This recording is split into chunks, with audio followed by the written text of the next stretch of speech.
Star plus के episode झनक में रात का सन्नाटा पसरा हुआ था। जेल की कोठरी के एक कोने में झनक चुपचाप बैठी थी। उसके चेहरे पर थकान और बेपसी के भाव साफ नजर आ रहे थे। पुलिस ने उसे बिना किसी ठोस सबूत के बच्चे की मौत का जिम्मेदार मान लिया था। झनक की आंखों में एक अजीब सी उदासी थी, जैसे उसके दिल के अंदर सब कुछ टूट चुका हो। उसे यकीन नहीं हो रहा था कि उसके साथ ऐसा अन्याय हो सकता है। उसे खुद पर, अपनी किस्मत पर और शायद अपने अपनों पर भी भरोसा नहीं रह गया था। दूसरी तरफ अनिरुद्ध अंदर ही अंदर टूट चुका था। उसने झनक को जेल में जाते हुए देखा था, लेकिन वह उसे बचाने में असमर्थ महसूस कर रहा था। उसके मन में गिलानी थी कि उसने समय रहते कुछ नहीं किया। अनिरुद्ध ने हमेशा झनक की हिफाजत करने की कसम खाई थी, लेकिन अब उसे लग रहा था कि उसने झनक को उसकी सबसे कठिन घड़ी में अकेला छोड़ दिया है। सुबह का समय था। अनिरुद्ध भारी मन से जेल पहुंचा। उसकी आंखों में अफसोस और प्यार दोनों थे। जब वह झनक से मिला तो उसने भावुक होकर कहा, झनक, मैं तुम्हें इस जेल से निकालूंगा। मुझ पर भरोसा करो। मैं तुम्हें इस हालत में नहीं देख सकता। मैं हर हाल में तुम्हारी बेगुनाही साबित करूंगा। लेकिन झनक ने उसकी ओर देखना तक जरूरी नहीं समझा। उसकी आवाज में ठहराव और दृढ़ता थी। उसने शांत स्वर में कहा, अनिरुद्ध, तुम मेरी मदद मत करो। मैं नहीं चाहती कि तुम अर्शी के खिलाफ जाओ। वह मेरी बहन है और मैं उससे कोई लड़ाई नहीं चाहती। अनिरुद्ध के लिए यह सुनना किसी सदमे से कम नहीं था। उसकी आंखों में दर्द उतर आया। उसे यकीन नहीं हो रहा था कि झनक अपनी बेगुनाही साबित करने के लिए भी तैयार नहीं थी। झनक की चुप्पी और उसके फैसले ने अनिरुद्ध को और भी कमजोर बना दिया था। तभी अचानक अनिरुद्ध के फोन की घंटी बजी। फोन के दूसरी तरफ आदित्य कपूर था। आदित्य की आवाज में घबराहट थी। उसने पूछा, अनिरुद्ध, यह क्या सुन रहा हूँ? झनक जेल में है? यह कैसे हुआ? अनिरुद्ध ने धीमी आवाज में सारी बातें बता दी। आदित्य को यकीन नहीं हुआ कि झनक को इस तरह फंसाया गया है। वह जानता था कि झनक ऐसी गलती कर ही नहीं सकती। आदित्य को समझ आ गया था कि इसके पीछे जरूर कोई गहरी साजिश है। उसने तुरंत अनिरुद्ध से कहा, हम झनक को इस स्थिति से निकालेंगे। हमें सच का पता लगाना होगा। झनक बेगुनाह है और हम उसे बचाएंगे। अनिरुद्ध ने आदित्य की बात सुनी और उसकी आंखों में एक उम्मीद की किरण चमकी।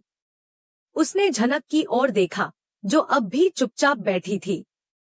झनक की चुप्पी उसके दर्द को और गहराई से बयां कर रही थी। अनिरुद्ध ने उसके हाथों को थामा और कहा, झनक, मैं तुम्हें इस अंधेरे से निकाल कर रहूंगा। तुम पर जो भी इल्जाम लगे हैं, मैं उन्हें गलत साबित करूंगा। तुम मुझ पर भरोसा करो। झनक ने धीरे से अपनी आंखें बंद कर ली। उसके भीतर की तकलीफ उसकी खामोशी में साफ झलक रही थी। अनिरुद्ध के दिल में दर्द उठ रहा था, लेकिन उसने खुद को संभाला। उसे झनक को बचाना था।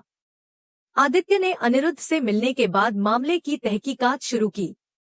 उसने पुलिस स्टेशन जाकर सारे दस्तावेज देखे। उसे महसूस हुआ कि कुछ तो गड़बड़ है। बच्चे की मौत का जो समय दर्ज किया गया था, उसमें कई असमानताएं थी। आदित्य ने झनक से मिलने का फैसला किया। वह जेल गया और झनक से कहा, झनक, मुझे पूरा यकीन है कि तुमने कुछ गलत नहीं किया। तुम मुझे सच्चाई बताओ। उस दिन क्या हुआ था? झनक ने आदित्य की आंखों में देखा और कहा, आदित्य, मैंने कुछ गलत नहीं किया है, लेकिन अर्शी को इस मामले से दूर रखना चाहती हूँ। अगर मैं कुछ कहूंगी तो अर्शी की जिंदगी तबाह हो सकती है। आदित्य ने उसकी आंखों में सच्चाई देखी। उसे समझ आ गया कि झनक अपनी बेगुनाही साबित कर सकती है, लेकिन वह अपनी बहन की खातिर चुप है। आदित्य ने अनिरुद्ध से कहा, हमें इस मामले को गहराई से देखना होगा। अगर झनक अर्शी को बचाने के लिए चुप है, तो हमें खुद सच्चाई का पता लगाना होगा। अनिरुद्ध ने आदित्य की बात मानी। दोनों ने मिलकर उस दिन की घटनाओं की छानबीन शुरू की। अनिरुद्ध ने उस बच्चे के माता पिता से भी मुलाकात की, जिनका बच्चा मारा गया था। उन्हें भी यकीन नहीं हो रहा था कि झनक ऐसा कर सकती है। तभी अनिरुद्ध को एक अहम सुराग मिला। उसे एक सीसीटीवी फुटेज मिली जिसमें एक परछाई साफ नजर आ रही थी। उस परछाई का हुलिया किसी महिला से मिलता जुलता था। अनिरुद्ध ने फुटेज को गौर से देखा और चौंक गया। फुटेज में दिखाई देने वाली परछाई अर्शी की थी। अनिरुद्ध के हाथ कांप उठे। उसने तुरंत आदित्य को फोन किया और कहा, आदित्य, हमें सच का पता चल गया है, लेकिन अब सवाल यह है कि झनक को कैसे मनाया जाए कि वह सच बोले। आदित्य ने कहा, हमें झनक से बात करनी होगी। उसे समझाना होगा कि सच्चाई को छुपाने से कुछ नहीं होगा। अनिरुद्ध ने जेल जाकर झनक से कहा, झनक, मैं जानता हूं कि तुम अर्शी को बचाने के लिए चुप हो, लेकिन तुम्हें सच बताना होगा। अगर तुमने सच नहीं बताया तो असली गुनहगार बच जाएगा और तुम बेवजह सजा भुगतोगी। झनक की आंखों में आंसू आ गए। उसने धीरे से कहा, अनिरुद्ध, मैं अर्शी को बचाना चाहती हूँ, लेकिन अगर सच्चाई से मेरी बहन की जिंदगी खतरे में पड़ती है तो मैं उसे कैसे बचाऊं? अनिरुद्ध ने उसके हाथों को थामते हुए कहा, झनक, सच्चाई को छुपाने से अर्शी की जिंदगी और भी खतरे में पड़ सकती है। हमें सच सामने लाना होगा। झनक ने अपनी आंखों में आए आंसुओं को पोंछा। उसके भीतर एक संघर्ष चल रहा था। आखिरकार झनक ने सच बोलने का फैसला किया। उसने पुलिस को बयान दिया कि अर्शी उस दिन बच्चे के पास गई थी। अर्शी उसे बचाने की कोशिश कर रही थी, लेकिन बच्चे की तबीयत अचानक बिगड़ गई थी। अर्शी ने डर के मारे यह बात छुपा ली थी। पुलिस ने अर्शी से पूछताछ की। अर्शी ने कबूल किया कि उसने झनक को बचाने के लिए चुप्पी साधी थी। आखिरकार झनक को निर्दोष साबित कर दिया गया। अनिरुद्ध ने झनक को जेल से बाहर आते देखा। उसकी आंखों में राहत और खुशी के आंसू थे। झनक ने अनिरुद्ध की ओर देखा और कहा, अनिरुद्ध, अगर तुम न होते तो मैं कभी सच नहीं बोल पाती। अनिरुद्ध ने मुस्कुराकर कहा, झनक, अब तुम्हारी जिंदगी का नया सफर शुरू हो रहा है। मैं हर कदम पर तुम्हारे साथ हूँ। झनक ने उसकी ओर देखा और उसके हाथों को थाम लिया। दोनों के चेहरे पर एक नई उम्मीद और प्यार की चमक थी। आदित्य बिना वक्त गंवाए मुंबई से कोलकाता के लिए रवाना हो गया। वह जानता था कि झनक को बचाने के लिए उसके पास ज्यादा समय नहीं था। कोलकाता पहुंचते ही आदित्य सीधा उस अस्पताल पहुंचा जहां अर्शी का बच्चा पैदा हुआ था। उसके मन में कई सवाल थे और उसे यकीन था कि झनक के खिलाफ रची गई इस साजिश की जड़ें कहीं न कहीं इसी अस्पताल से जुड़ी थी। आदित्य ने बिना समय गंवाए अस्पताल के स्टाफ से बात की और सीसीटीवी फुटेज देखने की अनुमति मांगी। उसे इस बात का पूरा यकीन था कि सच्चाई कहीं न कहीं छुपी हुई है और अगर उसने थोड़ी भी सावधानी बरती तो झनक की बेगुनाही साबित हो सकती है। कई घंटे की मेहनत के बाद आदित्य को एक चौंकाने वाला सच पता चला। सीसीटीवी फुटेज में साफ दिख रहा था कि 2 नर्सों ने मिलकर बच्चे की अदला-बदली की थी। यह पूरी घटना कैमरे में कैद थी। झनक को इस साजिश के बारे में कोई जानकारी नहीं थी। आदित्य ने फुटेज को बार बार देखा ताकि कोई संदेह न रहे। उसने ध्यान से नर्सों के हावभाव और उनके बीच होने वाली बातचीत को समझने की कोशिश की। उसे समझ आ गया कि यह एक गहरी साजिश थी जिसे बड़े ही सुनियोजित ढंग से अंजाम दिया गया था। आदित्य को अब इस मामले को सुलझाने के लिए एक ठोस कदम उठाना था। बिना देरी किए आदित्य पुलिस स्टेशन पहुंचा। पुलिस वालों ने जब उसे देखा तो हैरान रह गए। आदित्य के हाथ में एक पेन ड्राइव थी जिसमें पूरी घटना की रिकॉर्डिंग थी। आदित्य ने जोर से कहा, यह देखिए सबूत। झनक निर्दोष है, इसे तुरंत रिहा किया जाए। पुलिस ने फुटेज को ध्यान से देखा और उनके होश उड़ गए। फुटेज में साफ साफ दिख रहा था कि नर्सों ने बच्चे की अदला-बदली की थी और इसका इल्जाम झनक पर मढ़ा गया था।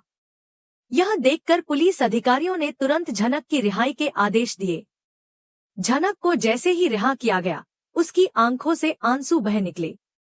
उसने आदित्य की ओर देखा और भावुक होकर कहा, तुमने मेरी बेगुनाही साबित कर दी। मैं तुम्हारा यह एहसान कभी नहीं भूलूंगी। आदित्य ने मुस्कुराते हुए कहा, यह एहसान नहीं, यह इंसाफ था। मैंने वही किया जो सही था। तुम्हारी बेगुनाही साबित करना मेरा कर्तव्य था। झनक ने उसकी आंखों में देखा और उसके चेहरे पर सुकून के भाव थे। झनक को अब भी यकीन नहीं हो रहा था कि उसे इस साजिश का शिकार बनाया गया था, लेकिन आदित्य ने उसे इस मुश्किल से बाहर निकाल लिया था। अनिरुद्ध भी वहां मौजूद था।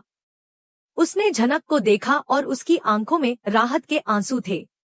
अनिरुद्ध ने धीरे से झनक का हाथ थामा और कहा, मैंने कहा था न कि मैं तुम्हें इस मुसीबत से निकालूंगा। अब सब कुछ ठीक हो जाएगा। लेकिन झनक के मन में एक उलझन थी। अब सवाल यह था कि झनक आगे क्या करेगी। क्या वह अपनी नई जिंदगी आदित्य के साथ शुरू करेगी या फिर अनिरुद्ध से जुड़ी पुरानी यादें उसे रोकेंगी। झनक के मन में अनिरुद्ध के लिए गहरा प्यार था, लेकिन आदित्य ने उसकी जिंदगी में एक नया भरोसा और एक नई उम्मीद जगाई थी। झनक के सामने एक मुश्किल रास्ता था। उसे समझ नहीं आ रहा था कि वह किस दिशा में आगे बढ़े। दूसरी तरफ अर्शी का सच भी अब सामने आ चुका था। अर्शी ने यह मान लिया था कि उसने बच्चे के मामले में सच्चाई छुपाई थी। जब अर्शी से इस बारे में पूछा गया तो उसकी आंखों में पछतावे के आंसू थे। उसने झनक से माफी मांगते हुए कहा, दीदी, मुझे माफ कर दो। मैंने तुमसे सच्चाई छुपाई थी। मुझे लगा था कि मैं तुम्हें बचा लूंगी, लेकिन मैंने हालात को और बिगाड़ दिया। झनक ने अर्शी को गले लगा लिया और कहा, तुम मेरी बहन हो, मैं तुम्हें माफ करती हूँ, लेकिन अगली बार सच्चाई से मुंह मत मोड़ना। झनक की जिंदगी अब एक नए मोड़ पर थी। आदित्य ने झनक की तरफ देखा और कहा, झनक, अब तुम्हारी जिंदगी में एक नई शुरुआत करने का वक्त आ गया है। तुम्हें अपने लिए सोचना होगा। जो कुछ भी हुआ उसे पीछे छोड़कर आगे बढ़ो। झनक ने आदित्य की ओर देखा और उसकी आंखों में भरोसे की चमक थी। लेकिन झनक के दिल में अनिरुद्ध के लिए जो प्यार था उसे वह भुला नहीं पा रही थी। अनिरुद्ध ने उसके लिए जो किया था वह झनक के दिल में हमेशा रहेगा।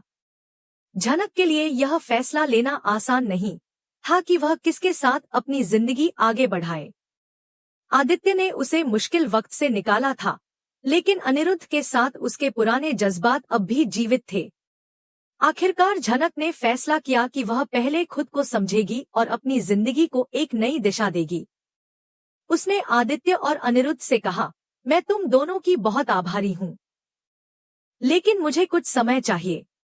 मैं खुद को और अपनी भावनाओं को समझना चाहती हूँ। मैं जानती हूँ कि तुम दोनों ने मेरे लिए बहुत कुछ किया है, लेकिन अब वक्त है कि मैं अपने लिए खुद सोचूं। आदित्य और अनिरुद्ध ने उसकी बात समझ ली। झनक ने खुद को मजबूत करने का फैसला किया। वह जानती थी कि उसकी जिंदगी अब एक नए रास्ते पर है और उसे खुद अपनी राह बनानी होगी। झनक के चेहरे पर अब एक अलग आत्मविश्वास था। उसने आदित्य और अनिरुद्ध की तरफ देखा और मुस्कुराई। उसके मन में अब कोई डर नहीं था। उसने जो खोया था उसे वह अब वापस नहीं पा सकती थी, लेकिन उसने जो पाया था उसे वह संभाल कर रखना चाहती थी। झनक की जिंदगी का यह नया सफर अब एक नई दिशा की ओर बढ़ रहा था। आगे क्या होगा यह तो वक्त ही बताएगा।